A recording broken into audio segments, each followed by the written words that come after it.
नमस्कार, मैं आरबी सिंह यादव और आप देख रहे हैं मेरा YouTube channel RB Singh Yadav editor. आज हम लोकतंत्र और धर्मतंत्र पर जो बहस चल रही है और जो माहौल बन रहा है और नेता अब लोकतंत्र छोड़कर के धर्मतंत्र में कूदते जा रहे हैं, उस पर हम जाने माने पत्रकार विश्व स्तर पर जिनकी पहचान है भाई रवीश कुमार के साथ पूरा एनालिसिस देखेंगे। और आप मेरे चैनल को सब्सक्राइब जरूर कर लें क्योंकि ये वीडियो काफ़ी लंबा है, बहुत मेहनत से भाई रवीश कुमार ने तैयार किया है। तो हमारा कर्तव्य है कि जो मेहनत से बनाई गई चीज़ है उसे हम आप तक जरूर पहुंचाएं। तो देखिए भाई रवीश कुमार को। नमस्कार, मैं रवीश कुमार। क्या भारत में लोकतंत्र की जगह धर्मतंत्र ने ले ली है? इस धर्मतंत्र के सामने भारत के लोकतंत्र की तस्वीर धुंधली होती जा रही है, बल्कि धर्मतंत्र इतना हावी हो चुका है कि इसके बगैर आज के भारत में आप लोकतंत्र देख भी नहीं सकते। धर्मतंत्र का मतलब ही ऐसा हो गया है कि पार्टियां धार्मिक आयोजन कराने वाली संस्थाओं में बदलती जा रही हैं। पहले धर्म से दूरी बनाकर रखती थीं, मगर अब पार्टियां राजनीति से ही दूरी बनाने लगी हैं। पूंजी के दबाव में राजनीतिक दलों के भीतर राजनीति खत्म हुई। अब धर्म का नाम लेकर लोकतंत्र के मैदान से ही राजनीतिक दल खत्म होते नजर आ रहे हैं। ऐसा लग रहा है कि ये भारत के राजनीतिक दल नहीं, अलग अलग धार्मिक संप्रदायों के दल हैं। राजनीति में धर्म पूंजी की उस किताब की तरह हो गया है जिसे नहीं पढ़ने वाला या कमजोर छात्र खरीद कर अपनी मेज पर रख लेना चाहता है। 22 जनवरी की ही बात नहीं कर रहा, पिछले 10 साल की राजनीति को आप देखिए तो लगेगा कि हर नेता पुजारी बन जाने की तमन्ना में भागा जा रहा है। बीजेपी और आरएसएस ने 22 जनवरी के लिए कार्यक्रमों और आयोजनों का जाल बिछा दिया, तो आम आदमी पार्टी भी अपनी जाल लेकर धर्म के तालाब में कूद गई है और ये पोस्टर लेकर आ गई। आम आदमी पार्टी अलग राजनीति के सपने लेकर आई थी, मगर पार्टी अब धर्म के उस सिलेबस को हड़प लेना चाहती है जिसे लेकर बीजेपी और संघ के लोग घूम रहे हैं। एक राजनीतिक दल में अलग अलग आस्थाओं को मानने वाले लोग हो सकते हैं, लेकिन एक पार्टी की तरफ से धार्मिक आयोजन कराने का क्या मतलब है? दो दलों के बीच अलग अलग मुद्दों और कार्यों को लेकर राजनीतिक प्रतिस्पर्धा समझ में आती है, मगर आम आदमी पार्टी ने जो किया है उसे करने के लिए उसे बीजेपी से अलग क्यों होना चाहिए? बीजेपी में ही क्यों नहीं होना चाहिए? क्या उसके पास अब कोई अलग राजनीतिक भाषा नहीं है जिससे वह धर्म की इस राजनीति का मुकाबला कर सके? यह होड़ भी केवल एक धर्म को लेकर है, एक ही धर्म को लेकर। सेकुलर दिखने की नौटंकी भी अब खत्म हो गई, दूसरे धर्मों को किनारे कर दिया गया, बल्कि यह उनके लिए शानदार समय है। कम से कम भारत की राजनीति के इस पतन का इल्जाम अब उनके ऊपर नहीं आएगा। कोई नहीं कहेगा कि इफ्तार का आयोजन या मजार पर चादर चढ़ाना तुष्टीकरण है और इसके वोट बैंक के कारण भारत में अच्छे काम नहीं हो रहे। हर किसी को हिंदू धर्म का एक ऐसा विशाल मैदान दिख रहा है जिसमें घुसकर सभी अपनी अपनी क्रिकेट टीम के लिए पिच बनाने में लगे हुए हैं। यह हिंदू धर्म का राजनीतिकरण नहीं है, बल्कि राजनीति का हिंदूकरण है। तभी मैंने कहा कि भारत का लोकतंत्र अब धर्मतंत्र में बदल गया है। यहाँ धर्म को लेकर इस तरह से प्रतिस्पर्धाएं छिड़ गई हैं कि पहचानना मुश्किल हो गया है अमुक दल राजनीतिक दल है या धार्मिक दल। अब यह खबर विशेष रूप से बताई जा रही है कि रोहिणी मंदिर में आयोजित श्री सुंदर कांड पाठ में प्रभु की आराधना के लिए अपनी धर्म पत्नी के साथ सम्मिलित हुआ। यह जानकारी दी जा रही है कि दिल्ली में हर महीने के पहले मंगलवार को आम आदमी पार्टी सुंदर कांड का पाठ और हनुमान चालीसा का पाठ कराएगी। पार्टी ने कहा है कि आपके सभी विधायक और पार्षद सुंदर कांड के पाठ का भव्य आयोजन कराएंगे। यह साफ नहीं कि इसका खर्चा कौन उठाएगा, पार्टी, सरकार या फिर विधायक या पार्षद। सुंदरकांड का पाठ कराना, हनुमान चालीसा का पाठ कराना, अब यह सब राजनीतिक कार्यक्रम बन गया है। आम आदमी पार्टी के साथ साथ बीजेपी और संघ ने जिस तरह से इन कार्यक्रमों को लॉन्च किया है, यह उसी का नतीजा है, बल्कि चरम है। यह अच्छा नहीं हो रहा।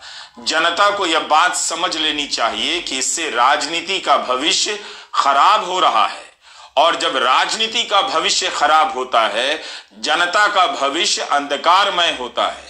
इस बार जनता, खासकर मिडिल क्लास, खासकर हाउसिंग सोसाइटी में रहने वाले लोग इस राजनीति को खराब करने में जुट गए हैं। राजनीति तभी अच्छी होती है जब नेता के रूप में आपके सामने ज्यादा से ज्यादा जवाबदेह होता है, तभी वह जनता के सवालों से डरता है। लेकिन नेता सन्यासी, साधु या किसी देवी देवता, तपस्वी का रूप धरकर जनता के बीच जाने लगे तो जनता को ही नेता से डरना होगा। नेता को बहाना मिल जाएगा कि शासन में फेल हो गया, मगर वह पूजा तो ठीक से कर रहा था, करवा भी रहा था। अजीब तरह की सनक नजर आ रही है। आप धार्मिक हैं, मगर केवल धार्मिक होने से काम नहीं चलेगा। जब तक आप इस होड़ में शामिल नहीं हैं, आपका धार्मिक होना नहीं माना जाएगा। कितनी अजीब बात है।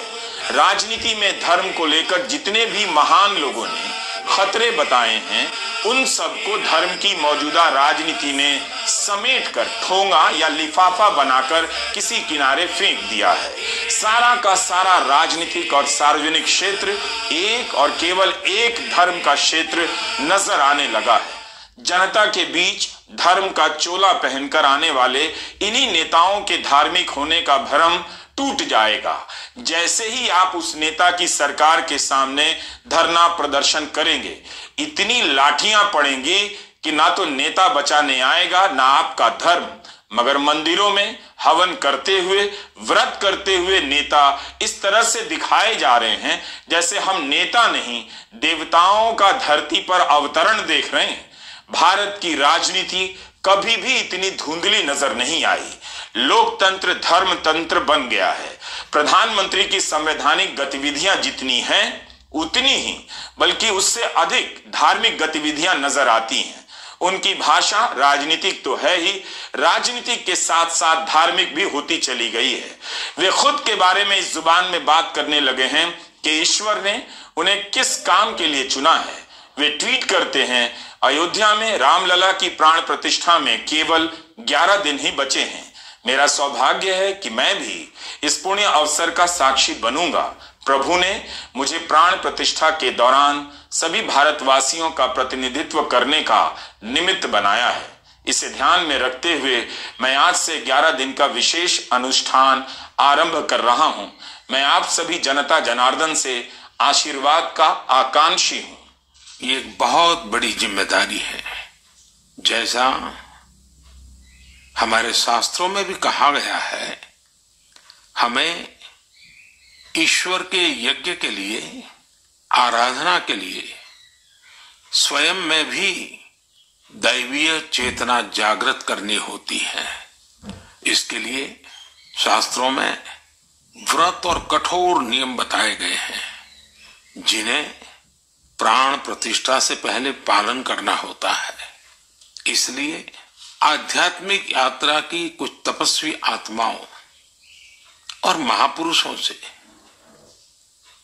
मुझे जो मार्गदर्शन मिला, उन्होंने जो यम नियम सुझाए हैं, उसके अनुसार मैं आज से 11 दिन का विशेष अनुष्ठान आरंभ कर रहा हूं। धार्मिक गतिविधियों में भाग लेने के साथ साथ नेताओं की राजनीतिक भाषा भी धार्मिक होती चली जा रही है। हालत यह हो गई है कि अब हर कथावाचक खुद को सांसद या हर सांसद खुद को कथावाचक समझने और बनाने में लगा हुआ है, और होने भी लग जाएगा। गूगल सर्च से पुरानी खबरों को निकाल लाया हूं। चुनाव के समय प्रधानमंत्री को अवतार बताने की होड़ लग जाती है। विष्णु अवतार से पहले उन्हें शिव का अवतार बताया जा चुका है, कृष्ण का अवतार भी। यह खबरें बता रही हैं कि किस तरह बीजेपी के विधायक, समर्थक और नेता लोग प्रधानमंत्री मोदी को शिव का अवतार बता रहे थे। 2021 के साल में जब हिमाचल में बीजेपी की सरकार थी, तब वहां के शहरी विकास मंत्री सुरेश भारद्वाज ने प्रधानमंत्री को शिव का अवतार बताया था। 2022 में राजस्थान में पिछली विधानसभा में बीजेपी के विधायक ज्ञानचंद पारख ने विधानसभा में ही कह दिया, मोदी महादेव के अवतार हैं। वैसे बीजेपी के तत्कालीन प्रदेश अध्यक्ष कृपाल परमार ने उस समय के मुख्यमंत्री जयराम ठाकुर को ही कृष्ण का अवतार बता दिया। हिमाचल की मंडी लोकसभा से राम स्वरूप शर्मा हैं, जो प्रधानमंत्री को कृष्ण का अवतार बता चुके हैं। उपराष्ट्रपति ने प्रधानमंत्री को युग पुरुष कहा है। धर्म तंत्र में आप अपना इष्ट नहीं चुनते हैं, बल्कि आपको आपका इष्ट चुनकर दे दिया जाता है। इतनी मेहनत आपकी बच जाती है। यही हिंदू सुख है। जनता सेवक की मुद्रा में चरणों के आसपास सूक्ष्म रूप धारण कर चुकी है और जनता का सेवक राजा अवतार की मुद्रा में विराट होता जा रहा है। जिस लोकतांत्रिक सुख के लिए भारत ने 100 वर्षों का संघर्ष किया, उसे 10 साल में ही त्याग कर वह हिंदू सुख से जा चिपका है। चंपत राय को प्रधानमंत्री राजा लगते हैं, विष्णु के अवतार लगते हैं। भारत में धर्म तंत्र चल रहा है, लोकतंत्र अब केवल खिड़की पर लटक रहा एक पर्दा है। क्या प्रधानमंत्री भी यही चाहते हैं कि उन्हें अवतार की तरह पेश किया जाए? यह मैं नहीं बता सकता। मैं कोई अंतर्यामी नहीं हूं, मैं पत्रकार हूं, अवतार नहीं। लोकतंत्र में जनता के बीच नेता दूसरे नेताओं से बेहतर नेता होने का दावा करता है, भगवान होने का दावा नहीं करता। खुद प्रधानमंत्री भी इस भाषा में बात करने लगे हैं कि उन्हें ईश्वर ने किस काम के लिए चुना है। कुछ दिनों में हालत यह हो जाएगी कि हम नेता का इंतजार करेंगे, वो रामलीला के किरदारों के कपड़े पहनकर हमारे बीच आने लगेंगे। रामलीला तो फिर भी हम यह समझकर देख रहे होते हैं कि सामने वाला कलाकार है, मगर यहां क्या करेंगे जब नेता खुद को ही देव रूप या ईश्वर के प्रतिनिधि बताने लग जाएं? रामलीला में कलाकार और दर्शक के बीच की रेखा बहुत साफ होती है। लीला खत्म, सब अपने अपने काम पर, अपने अपने घर में। लेकिन राजनीति ने धर्म को इस तरह से लपेट लिया है कि आम आदमी घर में भी उसका नाम धर्म की तरह लेने लगा है। इन दिनों प्रधानमंत्री किसी ना किसी मंदिर का दौरा कर रहे होते हैं। नासिक के कालाराम मंदिर गए तो आंध्र प्रदेश के वीरभद्र मंदिर लेपाक्षी गए। उनकी इन तस्वीरों को बड़ी खबर के रूप में पेश किया जाता है। खबरें अब खत्म हो गई हैं, अब उनकी जगह प्रधानमंत्री ही खबर बनकर चल फिर रहे हैं।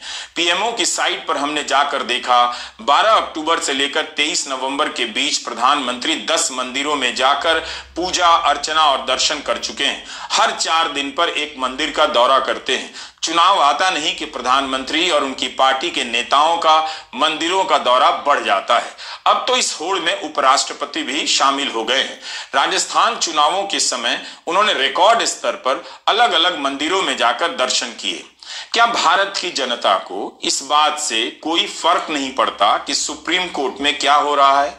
इस बात से भी फर्क नहीं पड़ता कि चुनाव आयुक्त की नियुक्ति की समिति में केवल सरकार का ही बहुमत है? क्या इससे भी फर्क नहीं पड़ता कि सरकार की कमाई और खर्चे का हिसाब किताब जांचने वाली संस्था CAG अब संसद में कम रिपोर्ट पेश कर रही है? दूसरी तरफ विपक्ष के सांसदों को संसद के दोनों सदनों से सस्पेंड किया जा रहा है। जांच एजेंसियां केवल विपक्ष के सांसदों के घर और फैक्ट्रियां खंगाल रही हैं, छापे पड़ रहे हैं और छापे पड़ने के बाद जो बीजेपी में चले आते हैं उन्हें इस तनाव से मुक्ति मिल जाती है।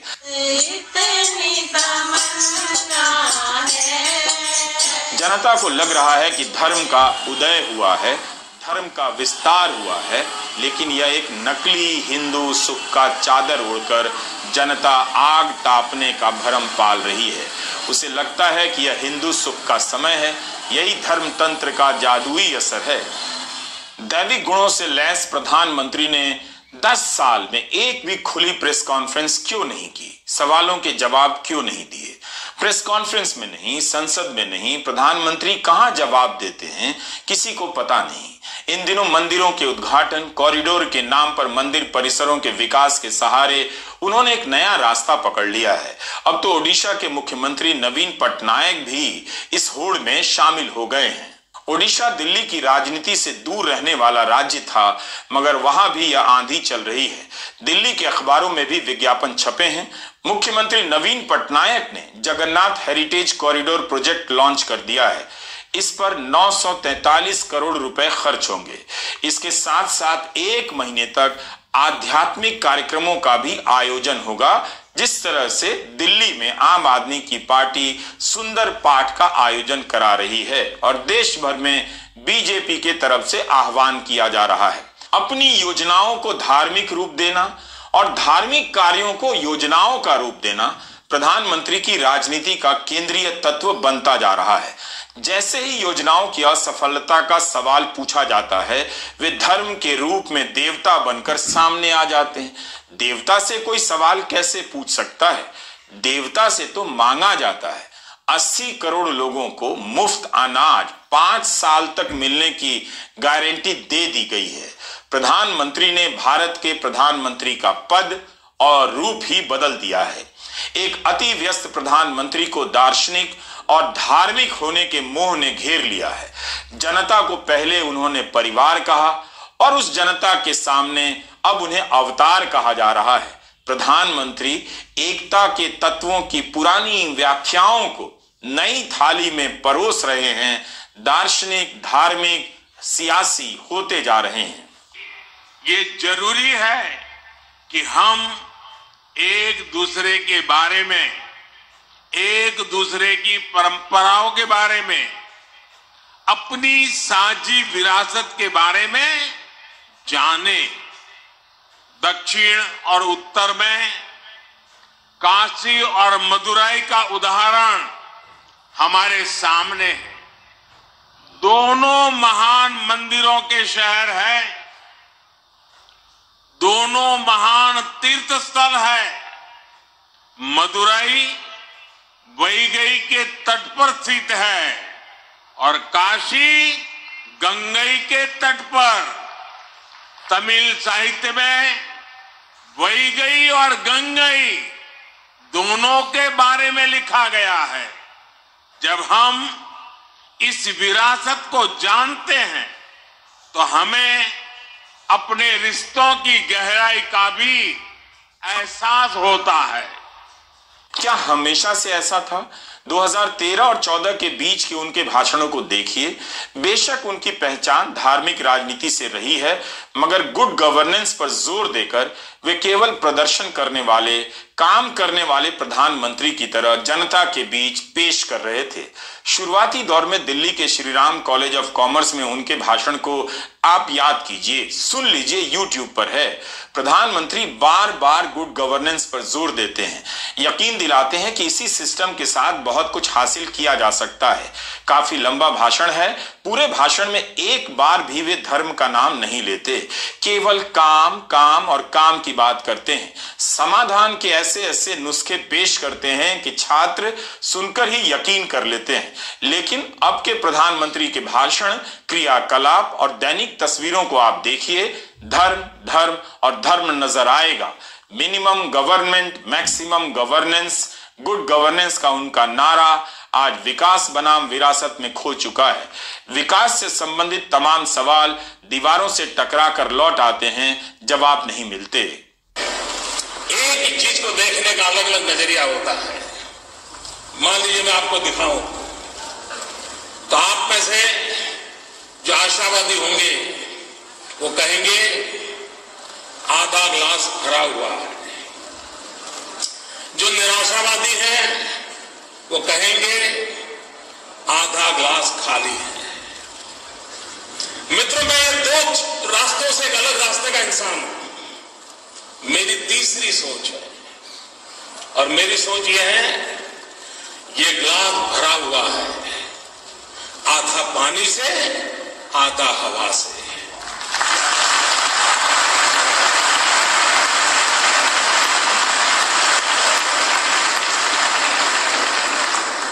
मित्रों, मैं होप के संबंध में, आशा के संबंध में इतना विश्वस्त हूं, इतना आश्वस्त हूं कि हम स्थितियों को पलट सकते हैं।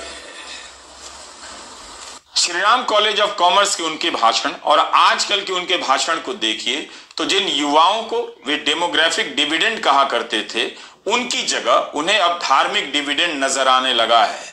वे अब धर्म के क्षेत्र में विकास खोजने लगे हैं। 10 साल गुजरते गुजरते प्रधानमंत्री बिना मंदिरों के दर्शन और धार्मिक पहनावों से पहचाने नहीं जा सकते, जिनके तपस्या करने, व्रत करने, मोर को दाना खिलाने, गायों को पुचकारने की खबरें ही अब मुख्य खबरें हैं। 2024 का चुनाव एक ऐसा चुनाव होगा जो पूरी तरह से धर्म की चादर के नीचे लड़ा जाएगा। इस मायने में यह चुनाव 2014 से बहुत अलग होगा। इसकी तैयारी बहुत पहले शुरू हो गई थी, जब विकास के बराबर विरासत को लाया गया और विरासत धीरे धीरे विकास से आगे निकलता चला गया। दिसंबर 2021 के भाषण का एक अंश आपको सुनना चाहिए। हमारे यहां कुछ राजनीतिक दल ऐसे रहे हैं जिन्हें देश की विरासत से भी दिक्कत है और देश के विकास से भी दिक्कत है। देश की विरासत से दिक्कत इसलिए क्योंकि इन्हें अपनी वोट बैंक की चिंता ज्यादा सताती है। देश के विकास से दिक्कत इसलिए क्योंकि गरीब की, सामान्य मानवी की इन पर निर्भरता दिनों दिन कम हो रही है। संसद के उद्घाटन के समय सेंगोल लाया गया। इस सेंगोल के आसपास पत्रकारों की भाषा भी पुजारी और महंत की हो गई और प्रधानमंत्री खुद को राष्ट्रीय पुजारी के रूप में पेश करने लगे। एक बार फिर से आप उन्हें 22 जनवरी के दिन इसी रूप में देखेंगे। राष्ट्रीय पुजारी अब ठीक नहीं लगता, अवतार बहुत ज्यादा ठीक है और बहुत दम है।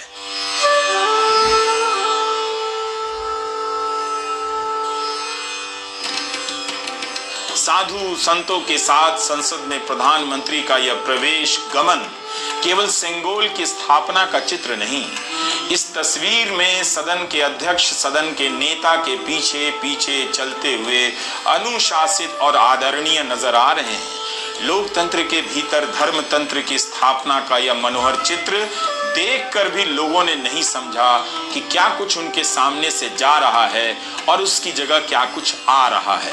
पूर्व राष्ट्रपति KR नारायणन के OSD रहे SN साहू ने लिखा है कि सेंगोल का लोकतंत्र में क्या काम। यह तो राजा के दैविक अधिकार का प्रतीक माना जाता है। देवी राजा को सेंगोल देती हैं कि वह उसके नाम पर शासन करे। दावा तो किया गया कि सेंगोल न्याय की याद दिलाएगा, मगर यही न्याय हो रहा है कि सवाल पूछने पर सांसद निलंबित कर दिए जा रहे हैं। प्रधानमंत्री ने उस सदन में 13 दिसंबर की घटना पर बयान नहीं दिया, मगर अखबार से इंटरव्यू में कह दिया। जिस सेंगोल की पुनर्स्थापना के समय ही झूठ बोले गए, उस सेंगोल से न्याय की स्थापना की उम्मीद बेमानी थी। कहा गया कि नेहरू ने इसे टहलने की छड़ी बना दी थी, मगर द वायर के लिए मीतू जैन ने रिपोर्ट किया कि यह गलत है। आनंद भवन में जहां यह छड़ी रखी थी, केवल स्टिक लिखा था, नेहरू का नाम तक नहीं था। सेंगोल घुमाकर राजा और अब राजा से विष्णु। प्रमोशन बहुत फास्ट है। बहुत मुबारक प्रधानमंत्री जी। झूठ आज भारत की राजनीति की सबसे बड़ी संपत्ति और रणनीति है। धर्म का प्रभाव बढ़ने से हमारे नेता संत नहीं हो गए, बल्कि जो संत नहीं हैं वे भी संत हो गए। ADR की रिपोर्ट है कि हत्या के आरोप वाले सबसे अधिक सांसद बीजेपी के हैं। बीजेपी के 36% सांसदों के खिलाफ आपराधिक मामले हैं। प्रधानमंत्री ने तो 2014 के भाषणों में यह भी कहा था, चाहे सांसद बीजेपी का क्यों ना हो, 1 साल में उनके मामलों पर फैसला आएगा, ऐसी व्यवस्था होगी। मगर जब बृजभूषण सिंह पर आरोप लगे, तब 1 साल तक प्रधानमंत्री अपने सांसद के खिलाफ कोई कार्रवाई नहीं कर पाए। नतीजा यह हुआ कि आरोप लगाने वाली खिलाड़ी ही खेल छोड़कर चली गई। प्रधानमंत्री ने संसद को मंदिर कहा, उसकी सीढ़ियों पर शीश नवाया, लेकिन उसी संसद के रिकॉर्ड इस भावना के ठीक उलट हैं। इंडियन एक्सप्रेस के लिए विधात्री राव ने रिपोर्ट किया है कि 2019 से लेकर अब तक कम से कम 149 बार सांसदों का निलंबन हुआ है। पिछले साल 26 जुलाई को 19 सांसदों को राज्यसभा से एक हफ्ते के लिए निलंबित किया गया। वे महंगाई और जीएसटी में वृद्धि पर बहस की मांग कर रहे थे, मणिपुर हिंसा, दिल्ली सर्विस बिल पर सरकार से जवाब मांग रहे थे। 29 नवंबर 2021 को विपक्ष के 12 राज्यसभा सांसद शीत सत्र के पहले दिन निलंबित कर दिए गए। ये कार्रवाई उनके मॉनसून सत्र में निलंबन के बाद की गई। 2020 के मॉनसून सत्र में 8 राज्यसभा सांसदों को निलंबित कर दिया गया। बजट सत्र में 2020 के बजट सत्र में 5 मार्च को लोकसभा सांसदों को निलंबित किया गया। कांग्रेस के ये सांसद राजस्थान के एक सांसद के बयान का विरोध कर रहे थे, जिन्होंने कह दिया था कि इस बात की जांच हो कि क्या कोरोना वायरस सोनिया गांधी के घर से फैल रहा है। शीत सत्र 2019 में 25 नवंबर के दिन लोकसभा स्पीकर ने 2 कांग्रेस सांसदों को निलंबित किया था। वे देवेंद्र फडणवीस के चोरी छिपे शपथ ग्रहण करने का विरोध कर रहे थे। मोदी राज के दौर में विपक्ष के नेता राहुल गांधी ने भी कम मंदिरों का दौरा नहीं किया, लेकिन वे उस मूल सिद्धांत पर लौट आए हैं जहां राजनीति को धर्म के भेष में आने से लोकतंत्र की लुटिया डूबते हुए नजर आती है। देखिए, जो मेरी सोच है, जो सच मैंने पिछले वीडियो में राहुल गांधी का ये प्रेस कॉन्फ्रेंस दिखाया था आपको, यहाँ भी देखिए। धर्म के साथ पर्सनल रिश्ता रखता है, वो अपनी लाइफ में धर्म का प्रयोग करता है। जो धर्म के साथ पब्लिक रिश्ता रखता है, मतलब जो धर्म यहां पे पहनता है, वो धर्म का फायदा उठाने की कोशिश करता है। मैं अपने धर्म की फायदा उठाने की कोशिश नहीं करता हूं, मुझे उसमें इंटरेस्ट नहीं है, मगर मैं जो धर्म है उसके जो प्रिंसिपल्स हैं उससे अपनी जिंदगी जीने की कोशिश करता हूं। तो मैं लोगों के साथ ठीक से बर्ताव करता हूं, लोगों की इज्जत रखता हूं। जब कोई मुझे कुछ कहता है, मैं अहंकार से नहीं बोलता हूं, उसकी बात सुनता हूं, नफरत नहीं फैलाता हूं। यह मेरे लिए हिंदू धर्म है और इसका मैं अपनी जिंदगी में पालन करता हूं। मगर मुझे इसको अपनी शर्ट पे पहनने की जरूरत नहीं है। जो इसको मानते नहीं है उनको शर्ट पे पहनने की जरूरत होती है। तो ये बात है। धर्म को लेकर जो भी इस भ्रम में है कि इससे राजनीति बेहतर होती है, वो गलती नहीं, अपराध कर रहा है। वो लोकतंत्र का अपराधी है। धर्म था जब लोकतंत्र की कल्पना गढ़ी गई और उसे साकार किया गया, नई नई संस्थाओं को खड़ा किया गया, तब भी दुनिया में धर्म था और भारत में भी धर्म था। तब लोगों ने संविधान सभा में दिन रात लगाकर धर्म तंत्र बनाने पर विचार नहीं किया। इसके लिए उन्होंने पसीना नहीं बहाया। आज अधिकारियों से कहा जा रहा है कि वे सुंदर पाठ का आयोजन कराएं, चौराहे पर एलईडी लगाएं और भजन कीर्तन करवाएं। यह सब धीरे धीरे हमारे पूरे चरित्र को बदल रहा है। धर्म तंत्र में जज साहब फैसला नहीं देंगे, बल्कि कितना दक्षिणा मिलेगा इस हिसाब से पूजा करा देंगे। आप किसी एक धर्म के मामले में अदालतों के फैसलों की समीक्षा कर लीजिए, लगेगा कि अदालत से ऊंची अब धर्म की अदालत हो गई है। अगर लोकतांत्रिक चरित्र पर धार्मिक चरित्र हावी हुआ तो वह लोकतंत्र को नौटंकी में बदल देगा। एक दिन धर्म भी नौटंकी की तरह नजर आने लगेगा। मेरी इस बात को लिखकर अपने अपने पर्स में रख लीजिए और बटुए पर नजर रखिएगा। चुनाव आने वाले हैं, इस बार फिर से जेब कटने वाली है। हिंदू सुख की तलाश में आप लोकतांत्रिक सुख गंवाने जा रहे हैं। नमस्कार। थैंक यू रवीश भाई। आपको लोकतंत्र और धर्मतंत्र पर जो हमारा वीडियो है रवीश कुमार ने जो पेश किया, इस पर राहुल गांधी ने भी कुछ कहा, अपनी टिप्पणी की। कैसा लगा इस पर आप ज़रूर लिखें और मेरे चैनल को सब्सक्राइब करें,